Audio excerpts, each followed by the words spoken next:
날마다 하나님의 말씀을 가까이 하는 모든 성도분들에게 하나님의 은혜와 사랑이 함께하길 주님의 이름으로 축원합니다. 오늘 우리에게 주시는 하나님의 말씀은 고린도전서 5장 6절에서 8절까지의 말씀입니다. 너희가 자랑하는 것이 옳지 아니하도다. 적은 누룩이 온 덩어리에 퍼지는 것을 알지 못하느냐. 너희는 누룩 없는 자인데 새 덩어리가 되기 위하여 묵은 누룩을 내버리라. 우리의 유월절 양 곧 그리스도께서 희생되셨느니라. 이러므로 우리가 명절을 지키되 묵은 누룩으로도 말고 악하고 악의에 찬 누룩으로도 말고 누룩이 없이 오직 순전함과 진실함의 떡으로 하자. 아멘. 지난 시간 우리는 고린도전서 말씀을 통해 교회가 죄를 가볍게 여기지 말고 애통해야 한다는 말씀을 함께 나누었습니다. 바울은 고린도 교회 안에 심각한 죄가 있었음에도 교회가 애통하지 않고 오히려 교만했던 것을 책망했지요. 오늘 본문에서 바울은 그 죄를 누룩에 비유합니다. 죄는 작아 보여도 조용히 퍼지고 공동체 전체를 오염시킬 수 있기 때문이지요. 그러나 바울은 단지 죄를 버리라고만 말하지 않고 그리스도께서 우리의 유월절 어린 양으로 희생되셨다는 복음을 이야기해 주는데요. 먼저 6절 말씀입니다. 너희가 자랑하는 것이 옳지 아니하도다. 적은 누룩이 온 덩어리에 퍼지는 것을 알지 못하느냐. 바울은 고린도 교회를 향해 말합니다. 너희가 자랑하는 것이 옳지 않다. 고린도 교회는 이상한 자랑을 하고 있었습니다. 교회 안에 심각한 죄가 있었는데도 그들은 애통하지 않았죠. 오히려 자신들이 가진 지식과 자유를 자랑했었습니다. 우리는 자유한 사람이며 영적인 사람이다. 우리는 아무런 문제가 없다. 그러나 바울은 분명하게 말합니다. 너희들의 그 자랑이 옳지 아니하도다. 죄 앞에서 자랑하는 것은 결코 옳지 않습니다. 죄를 가볍게 여기면서 자유를 말하는 것은 결코 복음이 아니지요. 하나님 앞에서 애통해야 할 일을 두고 아무렇지 않게 여기는 것은 성숙이 아닌 교만입니다. 그래서 바울은 죄를 누룩에 비유합니다. 적은 누룩이 온 덩어리에 퍼지는 것을 알지 못하느냐. 누룩은 아주 작습니다. 처음에는 잘 보이지 않지요. 그런데 반죽 안에 들어가면 조용히 반죽 전체에 퍼집니다. 눈에 띄지 않게 퍼지다가 결국 전체 반죽을 부풀게 만드는 것이죠. 죄도 마찬가지입니다. 처음에는 아주 작아 보입니다. 이 정도는 괜찮겠지. 다들 이렇게 살니까 괜찮지. 이렇게 모두 시작하는 겁니다. 하지만 죄는 아무도 모르게 조용히 퍼지게 됩니다. 한 사람의 마음에서 시작된 죄가 그 사람의 생각을 바꾸고 태도를 바꾸고 결국 삶의 방향 모두 바꾸게 되는 것이지요. 그리고 공동체가 그 죄를 가볍게 여기기 시작하면 더 큰 문제가 생기게 됩니다. 따라서 죄는 죄 자체만으로 무서운 것이 아닙니다. 죄를 죄로 여기지 않는 그것이 훨씬 더 무섭습니다. 회개해야 함에도 불구하고 침묵하고 애통해야 함에도 울지 않는다면 결국 죄가 누룩처럼 교회 안에 퍼져 죄와 사망의 늪으로 가라앉게 만드는 것이지요. 고린도 교회가 바로 그랬습니다. 그들은 교회 안에 들어온 심각한 죄를 보면서도 마음을 짓지 않았습니다. 공동체 전체가 하나님 앞에서 두려워해야 할 일인데도 심각하게 여기지 않았던 것이지요. 그래서 바울은 이어지는 7절에서 이렇게 말합니다. 너희는 누룩 없는 자인데 새 덩어리가 되기 위하여 묵은 누룩을 내버리라. 우리의 유월절 양 곧 그리스도께서 희생되셨느니라. 바울은 고린도 교회를 향해 명령합니다. 묵은 누룩을 내버리라. 그들 안에 아무런 문제처럼 여기지 않았던 그 심각한 치명적인 죄를 버리라는 것이지요. 그런데 그 이유가 중요한데요. 왜 그들이 죄를 버려야 합니까? 그 이유는 우리가 누룩 없는 자이기 때문에 그렇습니다. 고린도 교회 안에는 여전히 문제가 많았습니다. 분쟁과 교만이 있었고 죄를 가볍게 여기는 모습 또한 있었지요. 그런데 바울은 그들을 향해 말합니다. 너희는 누룩 없는 자다. 이것은 그들이 완벽하다는 뜻도 아니고 그들 안에 죄가 전혀 없다는 뜻도 아닙니다. 이것은 고린도 교회에게 그리스도 안에서 주어진 새로운 정체성을 말하는 것이지요. 하나님께서 그들을 그리스도 안에서 새 백성으로 불러주셨기 때문에 고린도 교회는 그리스도의 피로 씻김받은 자들이 되었다는 새로운 정체성을 가지게 되었다는 뜻입니다. 비록 그들이 부족함에도 불구하고 그리스도 안에서 그들은 더 이상 묵은 누룩에 속한 사람들이 아니라 하나님께 구별된 새로운 공동체임을 바울은 말하고 있는 것이지요. 어떻게 이렇게 놀라운 일이 가능했습니까? 우리의 유월절 양, 곧 그리스도께서 희생되셨느니라. 여기서 바울은 출애굽의 유월절을 떠올리게 합니다. 이스라엘 백성이 애굽에서 종살이하고 있을 때 하나님께서는 마지막 재앙 가운데 어린 양의 피를 문설주에 바르게 하셨지요. 그 피가 있는 집은 심판이 넘어갔습니다. 유월절 어린 양의 피로 이스라엘은 죽음의 심판에서 건짐받고 애굽의 종살이에서 해방되었던 것이지요. 바울은 여기서 말합니다. 그 유월절 어린 양이 바로 우리의 예수 그리스도라는 것이죠. 예수님께서 우리를 위해 희생하셨습니다. 우리의 죄와 죽음의 심판을 대신 담당하시기 위해 십자가에서 피 흘리신 예수님.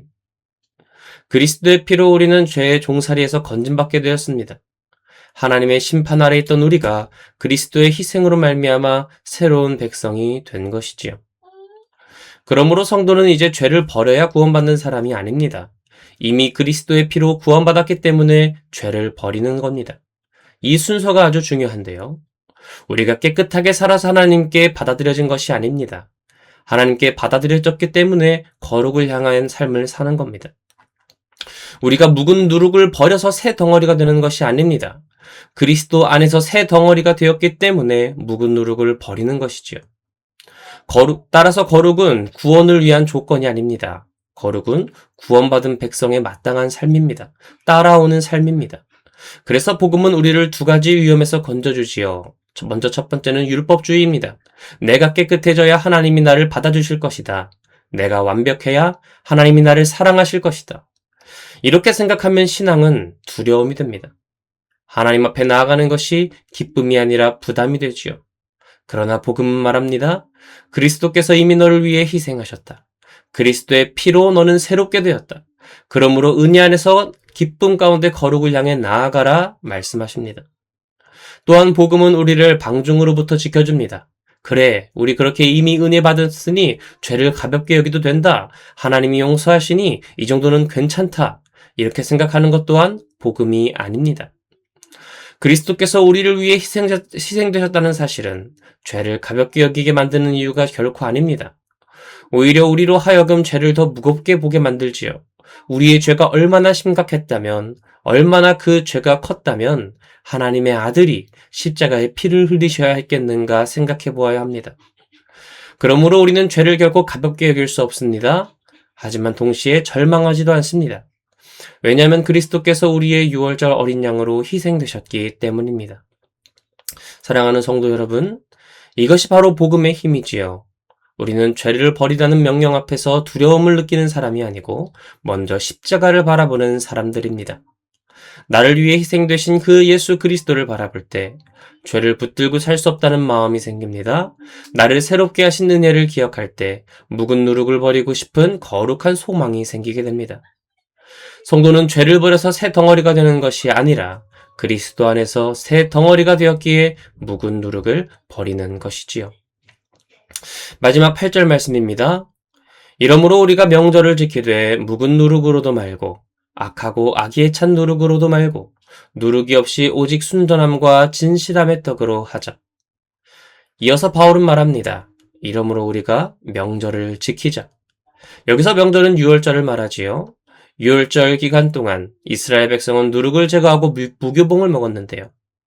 애굽에서 구원받은 백성은 묵은 누룩을 버리고 새로운 삶을 시작해야 했습니다. 바울은 이 유월절의 모습을 교회에 적용하고 있지요.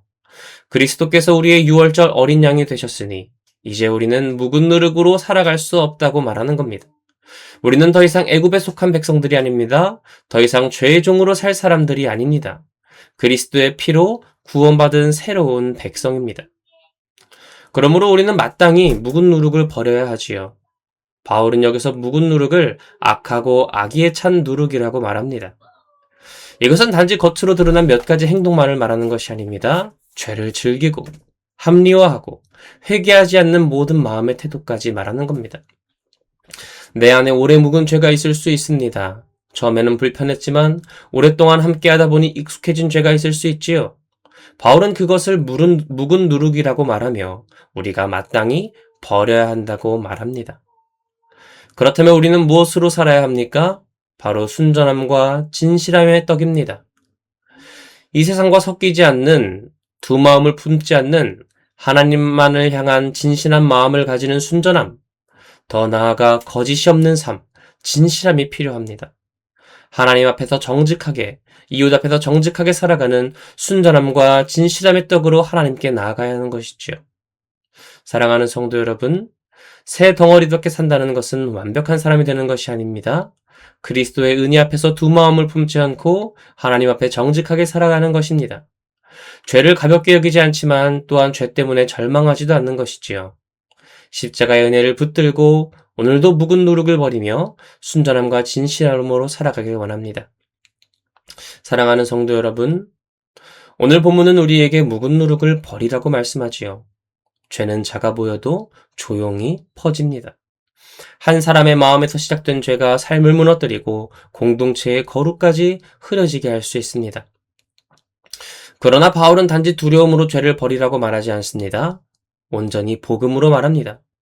우리의 유월절 양, 곧 그리스도께서 희생되셨느니라. 예수님께서 우리를 위해 피 흘리셨습니다. 죄와 죽음의 심판에서 우리를 건지시기 위해 십자가에서 우리를 구원하셨지요. 그러므로 우리는 더 이상 묵은 누룩의 안에 머무를 사람들이 아닙니다. 우리는 새로운 덩어리입니다. 그리스도께서 새롭게 하신 백성입니다. 오늘 이 시간 우리 안에 묵은 누룩이 있다면 주님 앞에 내려놓기를 원합니다. 작다고 넘겼던 죄, 오래되어 익숙해진 죄, 합리화하며 붙들고 있던 죄가 있다면 십자가 앞으로 가져가기를 원합니다. 거룩은 두려움에서만 나오지 않습니다. 진정한 거룩은 십자가의 은혜에서 나옵니다. 우리를 위해 유월절 어린 양이 되신 그리스도의 사랑 때문에 이제 우리는 묵은 누룩을 버리고 순전함과 진실함으로 살아갈 수 있습니다.